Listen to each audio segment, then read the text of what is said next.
Morning guys. So ride out tayo ngayon. Festival. Tapos day phones.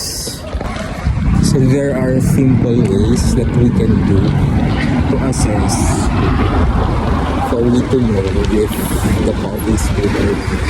Number 2 is of course yung taste. The coffee tastes good.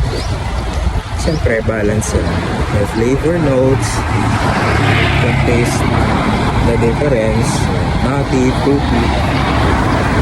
Kung ganon, means good coffee siya.